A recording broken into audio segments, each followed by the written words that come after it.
তুমি যদি এইচএসসি 28 বা উত্তেজিত 28 বেস হয়ে থাকো তাহলে এই ভিডিওটা তোমার জন্য। দীর্ঘ এসএসসির সংগ্রামের পরে তুমি এখন অপেক্ষা করতেছো কবে রেজাল্ট বেরোবে এবং কবে তুমি ইন্টারমিডিয়েটের বা কলেজের পড়াটা স্টার্ট করবা। তুমি কি জানো তোমার যারা প্রতিদ্বন্দ্বী, তোমার যারা বেসমেন্ট, তারা বিভিন্ন জেলা শহরগুলোতে তাদের ইন্টারমিডিয়েটের পড়াটা স্টার্ট করে দিছে। আমি তোমাকে বলতেছি না যে তুমি এখনই পড়াটা স্টার্ট করো, কিন্তু তুমি জানো এইচএসসিতে সিলেবাস অনেক বেশি কিন্তু সময় অনেক কম। আর এই কম সময়ের মধ্যে সরকার আবার বলতেছে অ্যাডমিশন টেস্টের জন্য সময় দিবে না।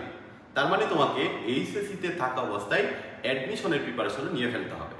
তাই আমার পরামর্শ থাকবে তুমি কলেজ কবে শুরু হবে সে অপেক্ষাটা না করে এখন থেকে যেই সাবজেক্টগুলো তোমার আসলে মেডিকেল, ইঞ্জিনিয়ারিং, ভার্সিটি যে কোনো অ্যাডমিশন টেস্টে তোমার কাজে লাগবে এরকম 3টা সাবজেক্ট ফিজিক্স, কেমিস্ট্রি, ম্যাথ, এই 3টা সাবজেক্টের প্রিপারেশন তুমি এখন থেকে অল্প অল্প করে পড়া শুরু করবা।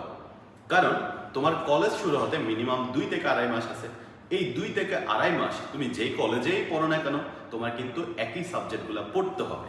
তাহলে যারা এই 2-3 মাসে 2-3টা করে চ্যাপ্টার আগায় থাকবে তারা কিন্তু তোমার চেয়ে অবশ্যই আগায় থাকবে। যেহেতু তোমার হাতে 2 থেকে 2.5 মাস সময় আছে, এই সময়টার মধ্যে তুমি ফিজিক্সের ভেক্টর, ডায়নামিক্স এই 2টা চ্যাপ্টার শেষ করে রাখতে পারো, তাহলে অবশ্যই কলেজ শুরু হলে তুমি একটা সুবিধা পাবা। কারণ এই ভেক্টর থেকে বোর্ডে, অ্যাডমিশন টেস্টে, কলেজে সবসময় পরীক্ষা থাকে।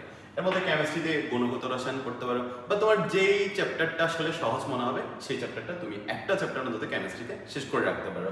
ম্যাথে সরলরেখা, ম্যাট্রিক্স নিয়ম, ত্রিকোণমিতি, অন্তরীকরণ, যোগজীকরণ, যার যেটা আসলে ভালো লাগে এরকম 2টা করে চ্যাপ্টার অন্তত তুমি যদি এই 2.5 মাসের মধ্যে শেষ করার টার্গেট নাও তাহলে অবশ্যই তুমি অন্যদের চেয়ে 2.5 মাস আগেই থাকবা।